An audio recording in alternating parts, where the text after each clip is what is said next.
Bismillahirrahmanirrahim. Assalamualaikum warahmatullahi wabarakatuh. Waalaikumsalam warahmatullahi wabarakatuh.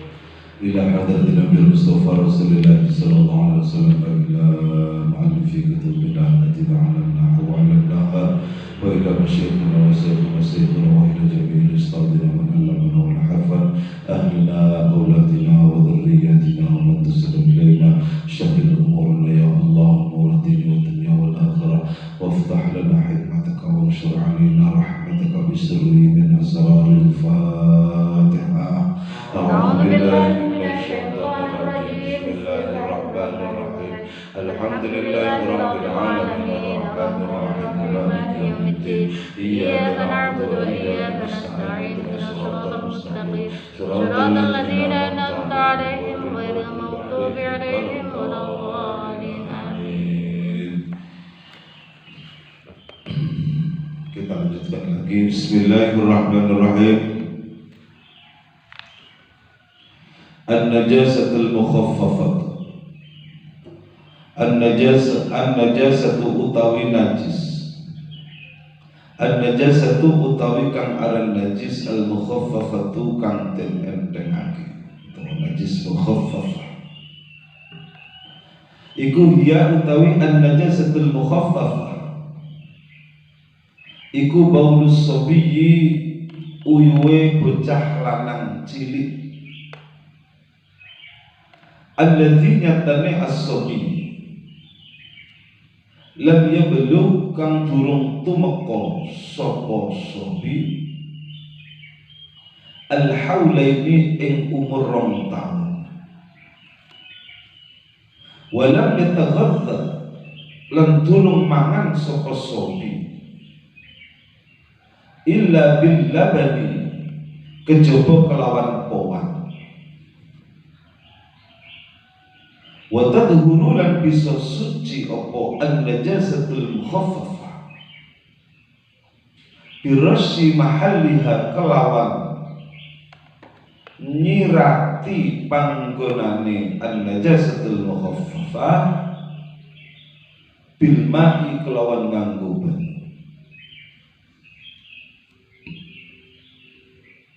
Dikaulihi krono dawuhe Kanjeng Nabi Muhammad sallallahu alaihi wasallam nyatane dawuh yughsalu min baulil jariyah wa yurashu min baulil ghulam. Yughsalu den waso apa min baulil jariyati uyuhe bocah wadon wa yurassu lan den ciprati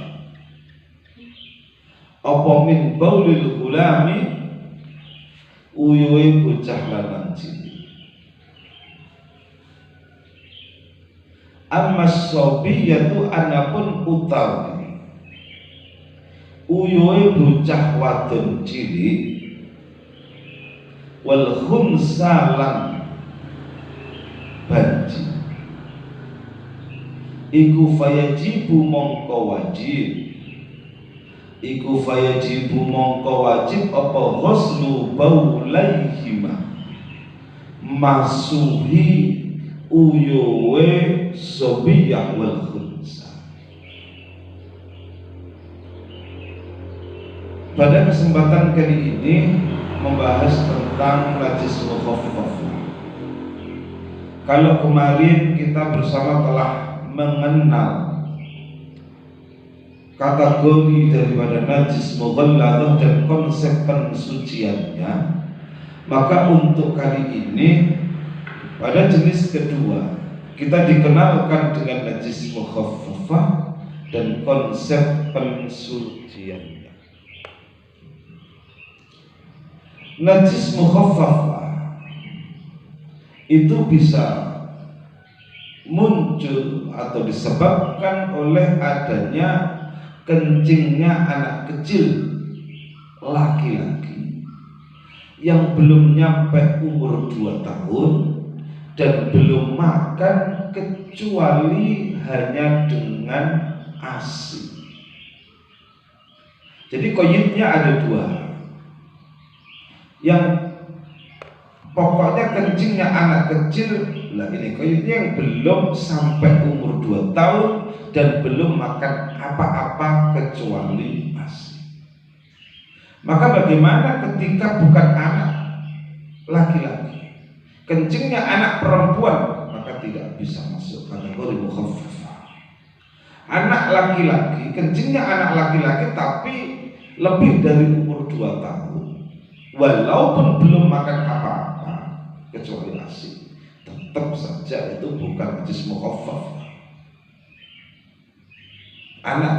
Kencingnya anak kecil laki-laki belum nyampe 2 tahun, tapi makanannya sudah tambah selain ASI, juga tidak bisa dikatakan mukhaffafah. Maka tiga hal ini saling mengaitkan. Pokoknya bisa dikatakan jenis mukhaffafah itu kalau sobi lam yablughil haulain lam yataghadda illa billah.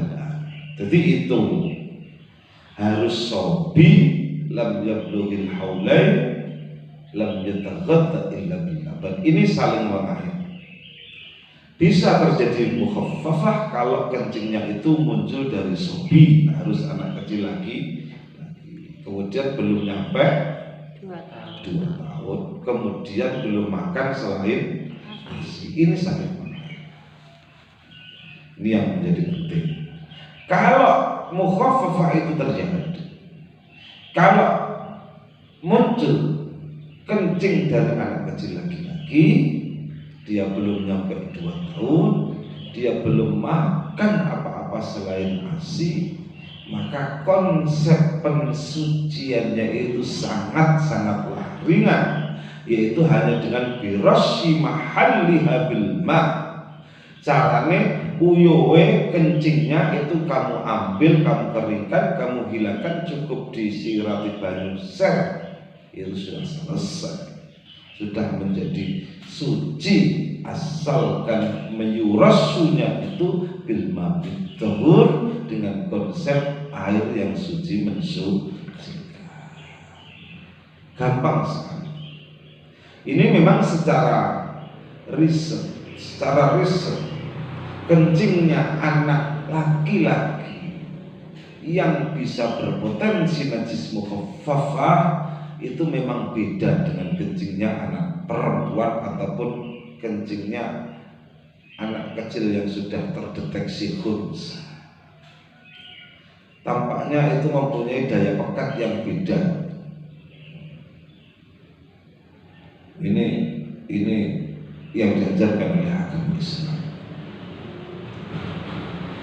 Masalah najis mukhaffafah itu tentu sangat ringan sekali konsepnya semacam itu, dan kita akan lanjutkan pada an-najasatul mutawassithah. Bismillahirrahmanirrahim. An-najasatul mutawassithah tu utawi kang aran najis mutawassithah. Iku hiya utawi an-najasatul mutawassithah. Iku hiya utawi an-najasatul mutawassithah iku al-qayhu nanah, wal qay'u lan utah-utahan, wal muskiru lan perkara kang mendemi, al ma'i'u kang jogar, wal maitatu lan badang, wal maitatu lan badang bijami'i ajza'iha kalawan sekabehane pira-pira bagiane al-maitah, bijami'i ajza'iha kelawan sekabehane pira-pira bagiane al-maitah, illa maitatul adami, kejaba badange anak Adam, wasamaki lan iwa Allah, wal jarati lan wala,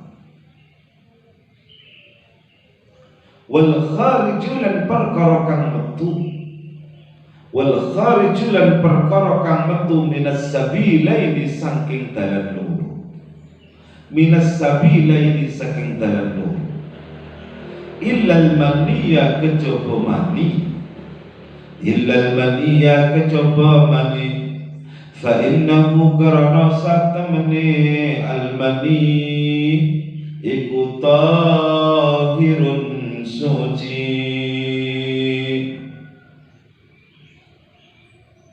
walabanu hayyin lan pawane kewan urip walabanu hayyin lan pawane kewan urip layu kalu kang ora kena den pangan layu kalu kang ora kena den pangan apa lahmuhu daginge hayyin ghairal adami kang sakliyane anak adam ghairal adami kang sakliyane anak adam wal munfasilu lan utawi anggota kang pisah wal munfasilu lan anggota kang pisah min hayawanin saking kewan min hayawanin saking kewan hayyin kang urip hayyin kang urip iku kamaitatihi kaya dene batange hayawanin hayyin illa sya'ral ma'kuli kejaba rambute kewan kang kena den pangan wa sufa lan ulu aluse makul warisyahu lan ulu kasare makul. Setelah tadi kita mengetahui tentang najis mukhaffafah, saat ini oleh musannif pengarang kitab ini kita diterangkan, kita dikenalkan dengan jenis najis yang ketiga, yaitu najis mutawassithah.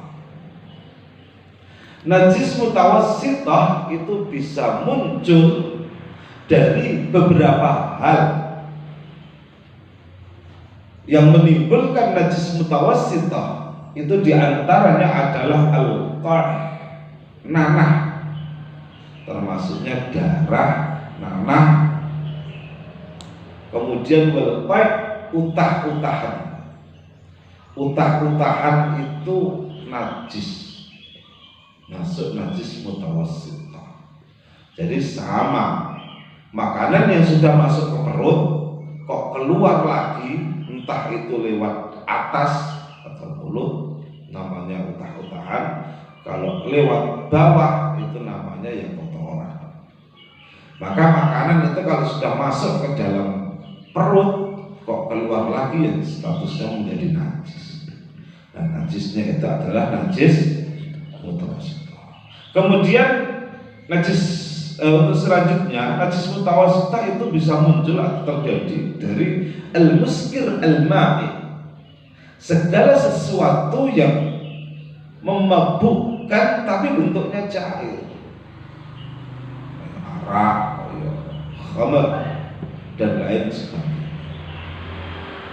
Pokoknya segala bentuk hal yang memabukkan kok cair, itu statusnya menjadi najis. Kalau perkara yang memabukkan tapi bentuknya padat, kayak sabu-sabu, kayak ekstasi dan sebagainya, itu gak apa-apa, bukan najis. Gak apa-apa bukan artinya boleh dikonsumsi, tidak, tapi itu bukan najis karena bentuknya padat. Kalau cair itu najis. Kemudian al-maitah, bangkai. Bangkai itu apa? Nah, ini yang penting.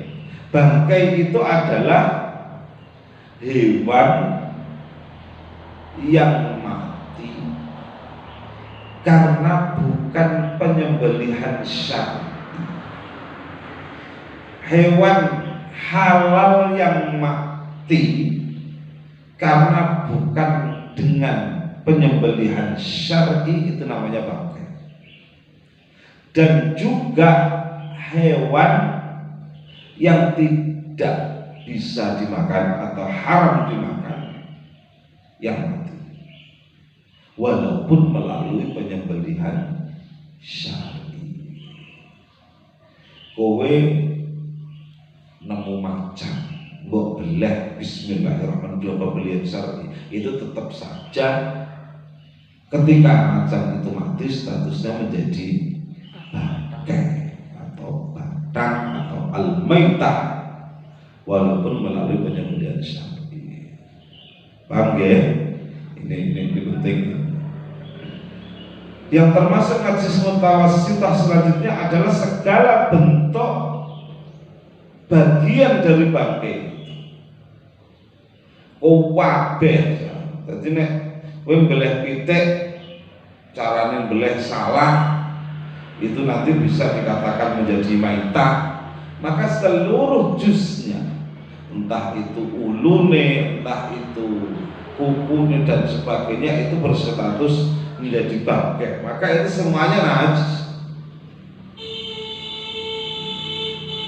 Maka ketika itu menjadi najis, walaupun keberadaannya jadi hewan halal, hewan yang bisa dimakan jadi, tapi karena statusnya menjadi bangkai, dia mati karena bukan penyembelihan syar'i atau nek menyembelih itu tidak memenuhi konsep syar'i, maka statusnya menjadi bangkai, dari halal bisa menjadi haram. Itu. Nah, ada 3 hal bangkai-bangkai walaupun statusnya menjadi bangkai, menjadi batang, tapi ketika dia itu menjadi bangkai itu tidak menjadi najis. Itu 3 hal. Bangkainya manusia itu kan mati, itu menjadi bangkai walaupun melalui penyembelihan syar'i. Nek wong dibeleh bismillahirrahmanirrahim misalnya, itu tetap saja statusnya menjadi bangkai. Nah, manusia ketika menjadi bangkai itu tidak najis, tapi itu tetap suci. Dan ikan dan juga belalang, 3 hal ini walaupun tidak melalui penyembelihan syar'i, ini ketika menjadi bangkai tidak menetapi atau tidak muncul najis mutawassithahnya, tapi statusnya tetap suci. Kemudian yang termasuk najis mutawassithah lagi adalah al-kharij minas sabilaini, segala sesuatu yang keluar dari 2 jalan, baik kubul maupun dubur. Ini semuanya najis mutawassithah kecuali mani, kecuali sperma. Entah itu keluarnya berbentuk apapun, cair padat, baik cair maupun padat, itu tetap saja hukumnya adalah najis mutawassithah. Kayak zaman penjajah dulu, misalkan ketika kepengen selamat, kan ceritanya ada banyak koin yang dimakan, duit sing dilek diamankan, terus esok keluar misalkan duburnya keluar koin duit, itu tetap saja najis walaupun keluar ini gak bareng karo kotoran, ora bareng karo tinja, ora bareng karo tai, misalnya langsung keluar keruncing, walaupun itu keluar duit, itu tetap statusnya najis mutawassithah. Ketika mau kamu bawa, ketika kamu mau menggunakan, itu harus dicuci dulu dengan konsep penyucian najis mutawassithah. Caranya ada. Kemudian yang masuk kategori najis mutawassithah lagi adalah wadabanu hayyin la yu'kalu lahmu, susune kewan sing gak kena dipangan, susune hewan yang tidak bisa, yang tidak halal dimakan, kabeh itu termasuk najis mutawassithah. Susune macan, susune Kucing, dari kucing yang bahaya ini yang kucing ini. Kucing itu bahaya ini. Susunya kucing itu ketika kamu sentuh itu najis mutawasit. Maka itu harus diwaspadai. Walau yang sering berinteraksi dengan manusia, kucing. Sesuatu yang tidak boleh dimakan tapi yang susunya itu suci itu adalah manusia. Manusia itu dagingnya nggak boleh dimakan tapi keberadaan susunya itu suci, itu dikecualikan. Kemudian wal munfasil min hayawanin hayyin kamaitati.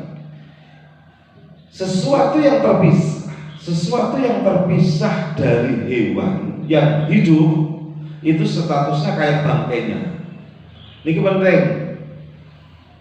Maka kamu itu nggak boleh misalkan punya sapi lopongmu, kowe gak duwe lawuh, kemudian kamu memotong bagian dari sapi, punuke mbok potong, mbok pisahkan, terus mbok goreng. Ini ndak bisa. Al-munfasil min hayawanin hayyin itu kami tadi statusnya koyok batang. Nek enek sapi mbok potong punuke misalkan, dia sapinya tetap hidup, ini mbok potong punuke, potongan ini kamu makan. Ini halal atau haram? Haram. Haram karena statusnya kayak bangkainya hewan. Padahal bangkainya sapi itu hukumnya haram.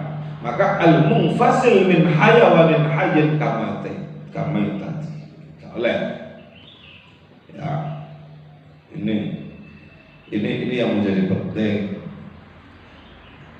Jadi gak oleh kita menemukan daging sing ceblok karena ada sapi yang tertabrak truk misalkan, potongan cuwil kemudian ada daging kamu ambil, ya, itu statusnya kayak bangkainya, maka itu menjadi najis mutawassithah dan tidak boleh dimakan kecuali rambutnya hewan-hewan yang bisa dimakan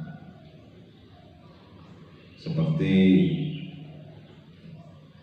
bulu-bulunya sapi, bulunya kambing dan sebagainya. Itu kalau memang tidak kontak, syaratnya tidak kontak dengan najis itu tidak seperti halnya bangkai.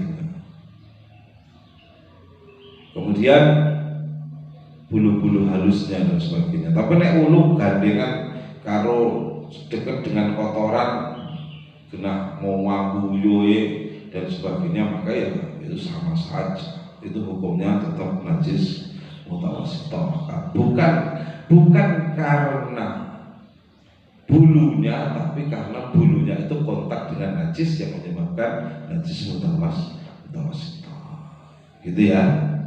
Ini saya kira ini kita sudah dikenalkan oleh pengarang kitab dengan najasatul mutawassithah.